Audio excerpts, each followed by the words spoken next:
شهر رمضان الذي أنزل فيه القرآن هدى للناس وبينات من الهدى والفرقان. Bismillah, assalamualaikum warahmatullahi wabarakatuh. Alhamdulillahirabbil alamin wa bihi nasta'inu ala umuri dunya waddin wa ala alihi wa ashabi ajmain.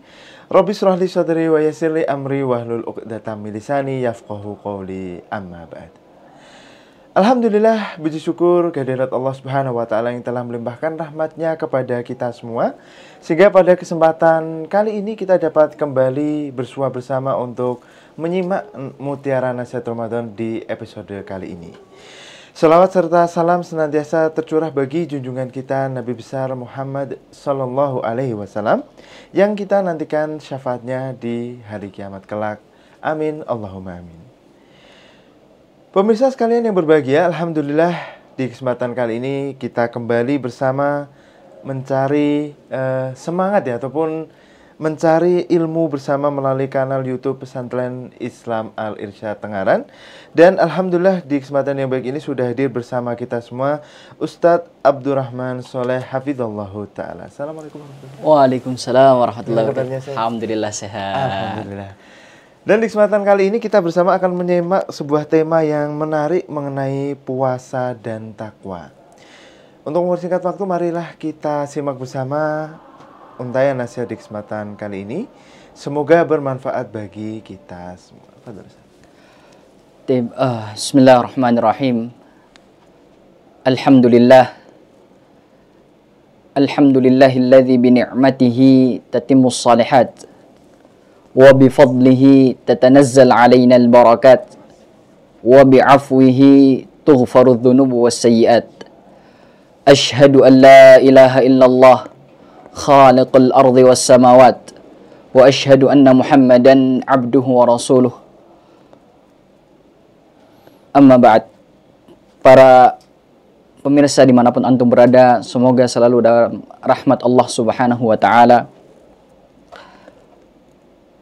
Alhamdulillah, Allah Subhanahu wa ta'ala masih memberikan kita semua begitu banyak kemudahan-kemudahan, begitu banyak keleluasaan-keleluasaan, dan begitu banyak kenikmatan-kenikmatan yang sudah seharusnya kita sebagai seorang hamba mensyukuri nikmat-nikmat, keleluasaan-keleluasaan, kemudahan-kemudahan yang Allah Subhanahu wa ta'ala berikan. Dan semoga Allah Subhanahu wa ta'ala memudahkan kita untuk melakukan amal-amal kebaikan, melakukan amal-amal ketaatan di bulan Ramadan. Puasa dan takwa. Ada sebuah 3 pertanyaan besar. Sebenarnya apa tujuan Allah Subhanahu wa ta'ala mensyariatkan ibadah puasa? Itu satu pertanyaan besar. Tujuan ibadah puasa itu apa sih? Kemudian soal yang kedua adalah apa yang ingin dicapai, pencapaiannya seseorang dari seorang yang dia melaksanakan ibadah puasa. Tujuannya apa? Ketika seseorang hamba dia berpuasa menahan lapar, menahan haus, dan menahan hal-hal yang membatalkan puasanya. Kemudian soal yang ketiga adalah apa perubahan yang diharapkan seorang muslim ketika dia sudah berpuasa. 3 pertanyaan di atas sudah Allah Subhanahu wa ta'ala jelaskan di dalam firman-Nya di dalam surat Al-Baqarah ayat 183. Ya ayyuhalladzina amanu kutiba alaikumus shiyam kama kutiba 'alal ladzina min qablikum la'allakum tattaqun. Yang artinya, hai orang-orang yang beriman, diwajibkan atas kamu berpuasa sebagaimana diwajibkan oleh orang-orang sebelum kamu agar bertakwa. Jelas Allah Subhanahu wa ta'ala di dalam firman-Nya surat Al-Baqarah 183 bahwa tujuan puasa adalah agar kita menjadi orang yang bertakwa. Dan takwa adalah melaksanakan perintah Allah dan Rasul-Nya, dan juga menjauhi larangan Allah dan larangan Rasul-Nya Sallallahu Alaihi Wasallam. Fadilatul Syekh Muhammad Ibn Shalih Al-Utsaimin rahimahullahu taala menjelaskan makna takwa. Ittikhadhu wiqayah min adzabillah bi fi'li awamirihi wajtinabi nawahihi. Ketakwaan adalah menjaga diri dari azab Allah Subhanahu wa taala dengan menjalankan segala perintahnya dan menjauhi larangan Allah Subhanahu wa taala. Fadilatul Syekh Muhammad Ibn Shalih Al-Utsaimin menjelaskan bahwasanya makna takwa adalah menjadikan antara azab Allah dengan diri kita sebuah penghalang. Dengan melakukan ketaatan kepada Allah Subhanahu wa taala dan menjauhi larangan-larangan yang Allah Subhanahu wa taala larang. Baik. Barakallahu fikum. Imam Ibn Al-Qayyim Al-Jauziyah rahimahullahu taala di dalam kitabnya Al-Fawaid halaman 185 berkata, ketahuilah sesungguhnya seorang hamba hanya mampu melakukan tahapan-tahapan perjalanan menuju ridhanya Allah dengan hati dan keinginan yang kuat, bukan cuma sekedar dengan perbuatan anggota badannya. Dan takwa yang hakiki adalah takwa dari dalam hati, bukan takwa pada anggota badan saja. Imam Ibnu Qayyim rahimahullahu taala menjelaskan kepada kita semua bagaimana hakikat daripada ketakwaan. Bukan hanya dengan anggota badan saja, bukan. Tapi hatinya juga ikut. Tapi barakallahu fikum para pemirsa dimanapun antum berada.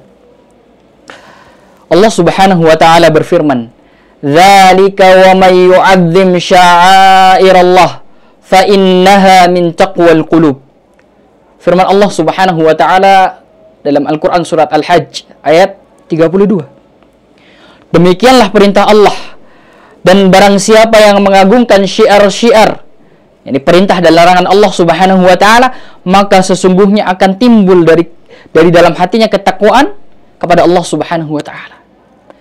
Imam Ibn Qayyim rahimahullahu taala dalam kitabnya Al-Wabil As-Sayyib menjelaskan seorang hamba ketika mengagungkan, timbul di dalam hatinya pengagungan terhadap syiar-syiar Allah, larangan dan perintahnya Allah Subhanahu wa taala, maka dia akan benar-benar melakukan perintahnya Allah Subhanahu wa taala dan menjauhi segala larangannya Allah Subhanahu wa taala. Kemudian Allah Subhanahu wa taala berfirman masih di dalam surat Al-Hajj ayat yang sama 32. La yanalallahu luhumuha wala dima'uha walakin yanaluhu taqwa minkum. Daging-daging unta dan darahnya itu sekali-kali tidak dapat mencapai keridhaannya Allah Subhanahu wa taala, tetapi dari ketakwaanlah, tetapi ketakwaan dari kamulah yang dapat mencapai keridhaannya Allah Subhanahu wa taala. Dari ayat di atas kita bisa mengambil faidah, bukan seseorang yang sesembelihannya paling banyak dia bertakwa, bukan. Tapi seseorang mendapatkan keridhaannya Allah dengan takwanya dalam hatinya.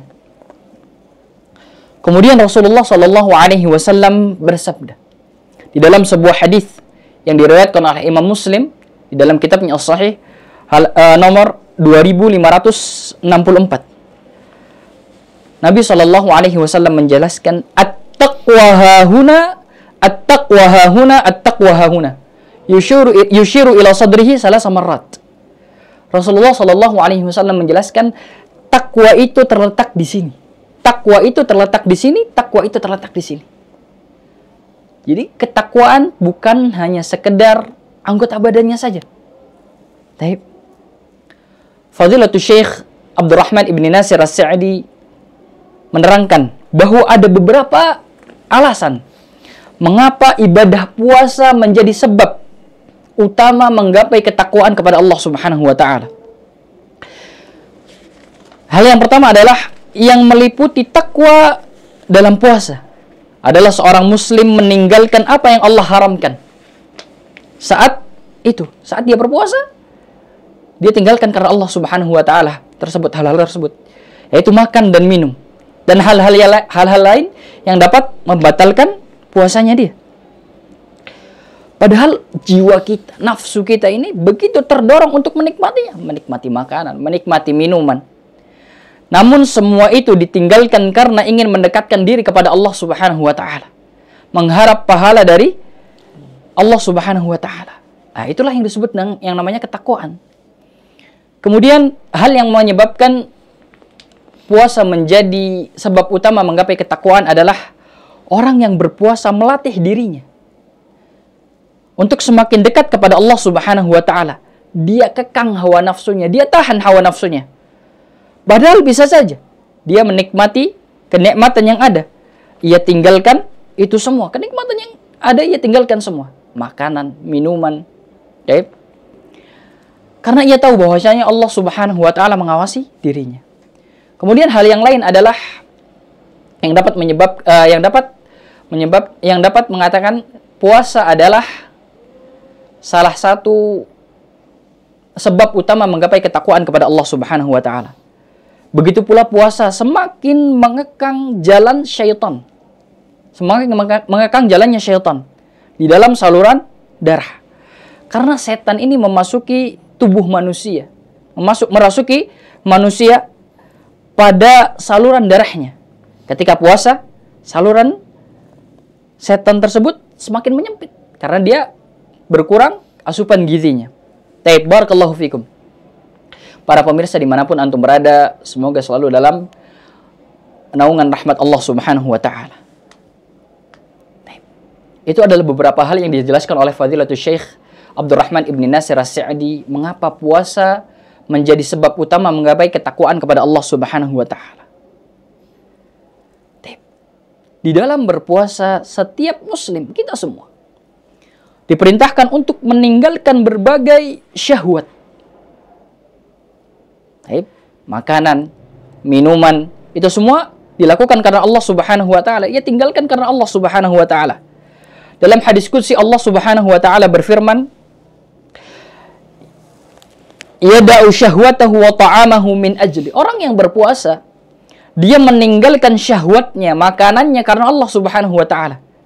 Hadis ini diriwayatkan oleh Imam Muslim nomor 1154. Di antara hikmah meninggalkan syahwat dan kesenangan dunia ketika berpuasa adalah dapat mengendalikan jiwa. Rasa kenyang karena banyak makanan, banyak minuman yang masuk ke dalam tubuh kita. Ini semua biasanya akan membuat seseorang lupa diri.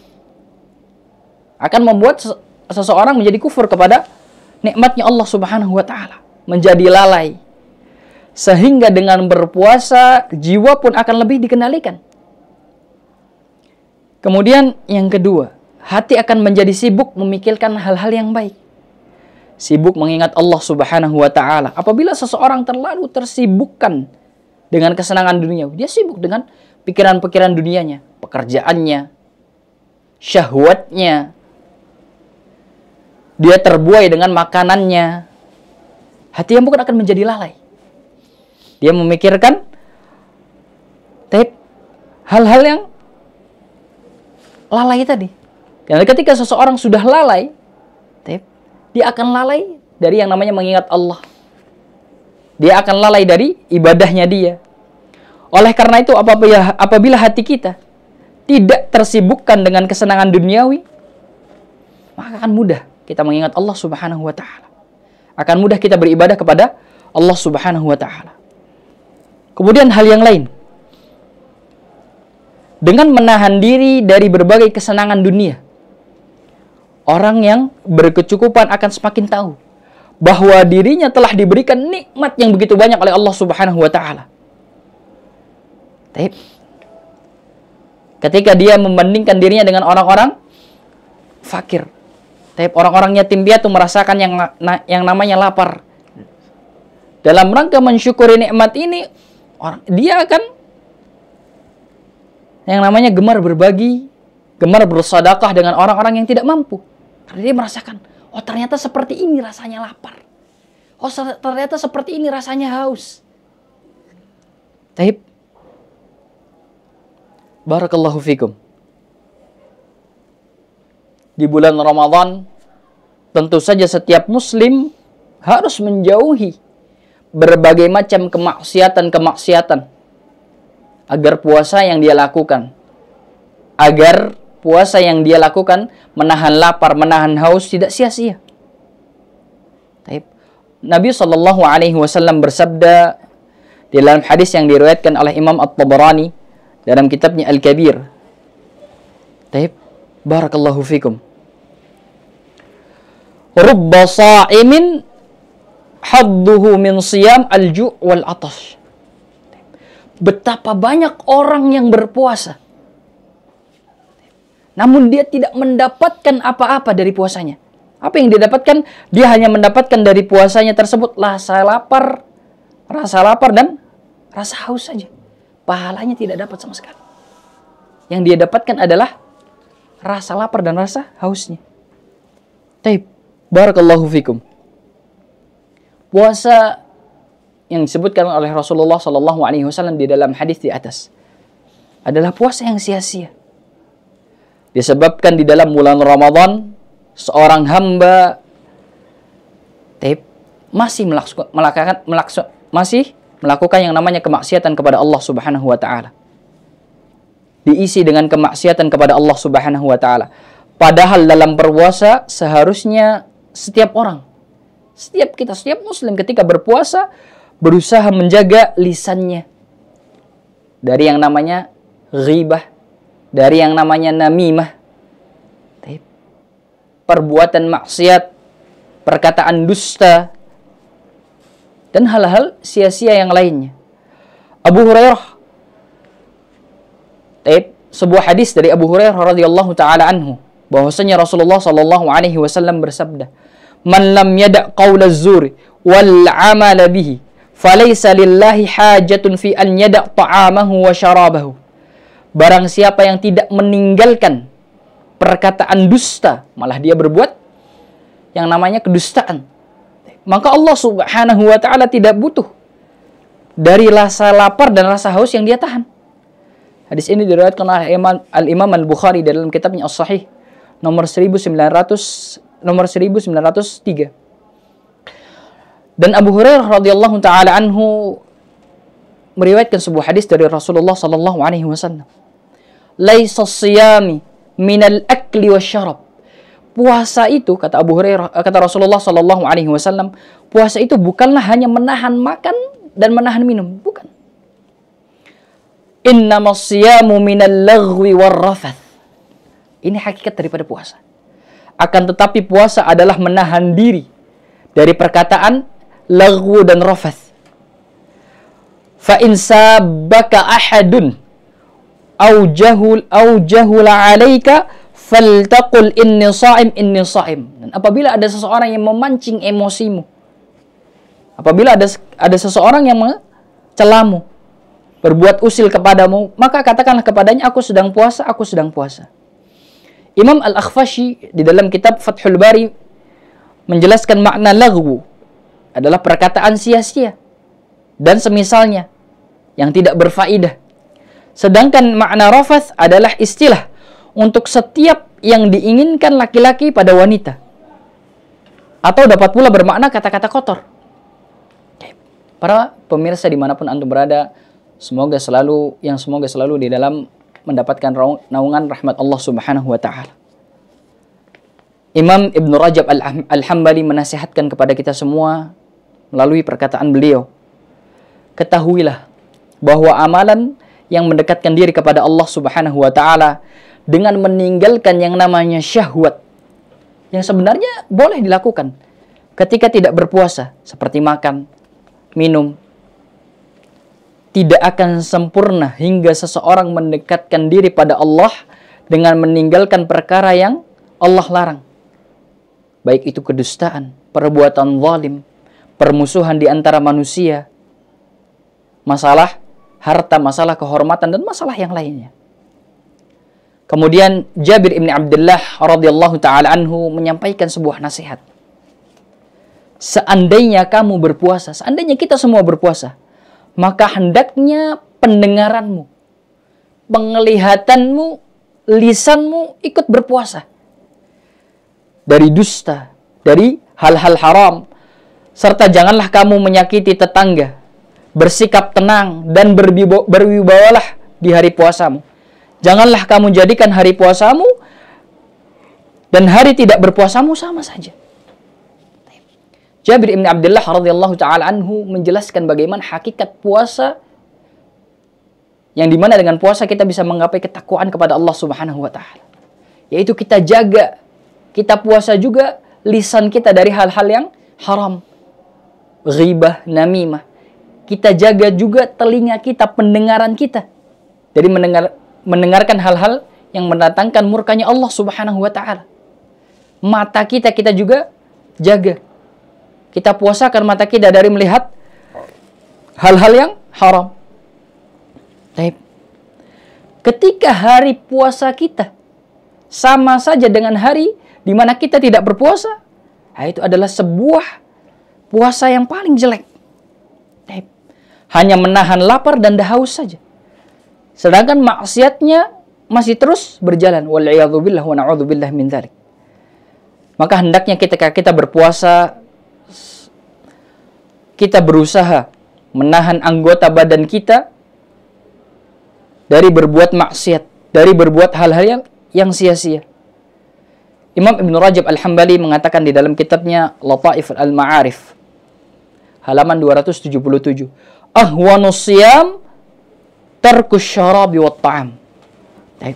Tingkatan puasa yang paling rendah adalah ketika seseorang hanya meninggalkan minum dan makan saja, tapi anggota badannya masih terus berbuat hal-hal yang Allah Subhanahu wa taala haramkan. Wal iyadzubillah wa na'udzubillahi min dzalik. Oleh karena itu, ketika selesai yang namanya bulan Ramadan, seharusnya setiap manusia, setiap hambanya Allah menjadi lebih baik dibandingkan dengan bulan-bulan sebelumnya. Karena dia sudah ditempa di madrasah Ramadan untuk meninggalkan berbagai macam kemaksiatan. Orang yang dulunya malas-malasan sholat 5 waktu seharusnya menjadi sadar dan rutin mengerjakannya di luar bulan Ramadan. Setelah bulan Ramadan selesai, dia semakin rajin sholatnya. Juga dalam masalah sholat jamaah bagi kaum pria, hendaknya pula dirutinkan dilakukan di masjid. Sebagaimana rajin dilakukan ketika bulan Ramadan, begitu juga dalam bulan Ramadan banyak wanita muslimah berusaha menggunakan jilbabnya yang menutup diri dengan sempurna.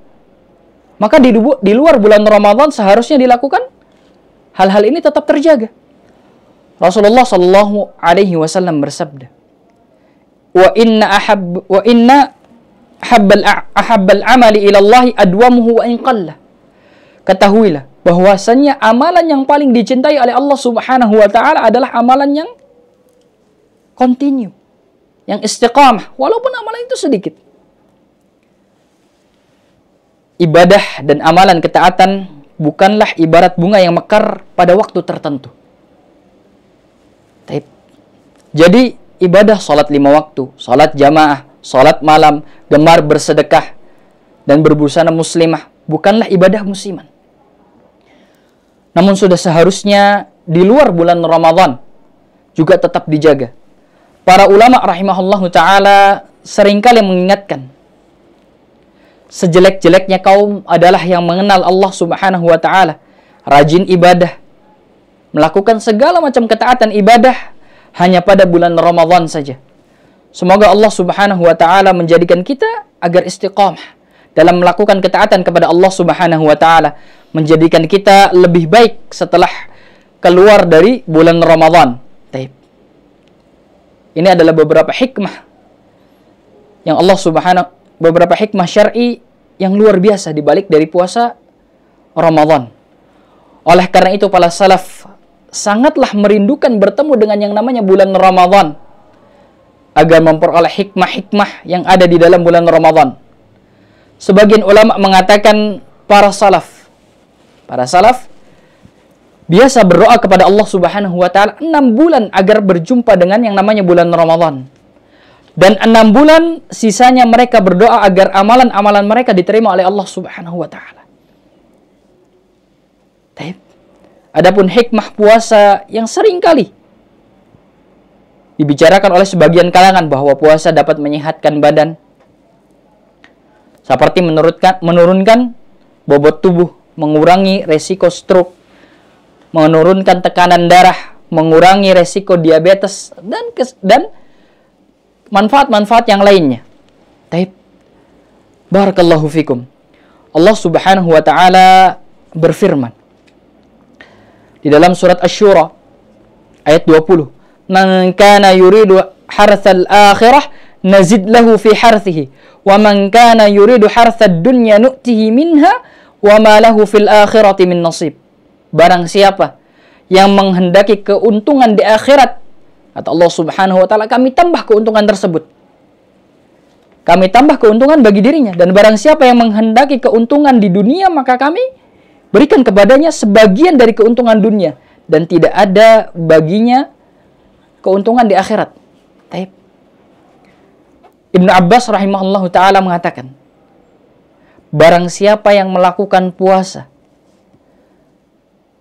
amalan salat, ataupun salat malam, namun hanya ingin mengharapkan dunia, maka Allah Subhanahu wa ta'ala, maka balasan dari Allah Subhanahu wa ta'ala adalah Allah akan memberikan baginya dunia yang dia cari.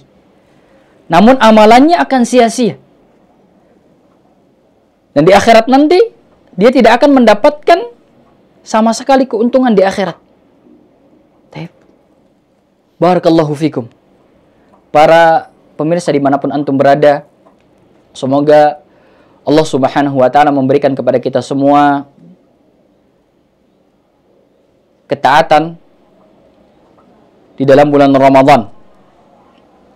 Dan semoga Allah Subhanahu wa ta'ala memudahkan kita semua untuk melaksanakan ketaatan-ketaatan tersebut selama bulan Ramadan, dan di luar bulan Ramadan Allah Subhanahu wa ta'ala memberikan kepada kita semua keistiqomahan. Ini yang bisa disampaikan pada sore hari ini. Kurang lebihnya mohon maaf apabila ada salah kata, salah ucap. Hadza wa sallallahu ala nabiyyina Muhammadin wa ala alihi wa sahbihi ajma'in. Ya. Syukran jazakallah khair Ustaz atas nasihat mengenai puasa dan takwa di kesempatan sore kali ini. Dan alhamdulillah pemirsa sekalian, tibalah kita di penghujung acara pada Mutiara Nasihat Ramadan edisi kali ini. Jangan lewatkan juga, insya Allah masih ada banyak sekali mutiara nasihat di pertemuan-pertemuan berikutnya. Kita tutup dengan doa kafaratul majelis. Subhanakallahumma wa bihamdika asyhadu an la ilaha illa anta astaghfiruka wa atubu ilaik. Wassalamualaikum warahmatullahi wabarakatuh. Waalaikumsalam. شهر رمضان الذي أنزل فيه القرآن هدى للناس وبينات من الهدى والفرقان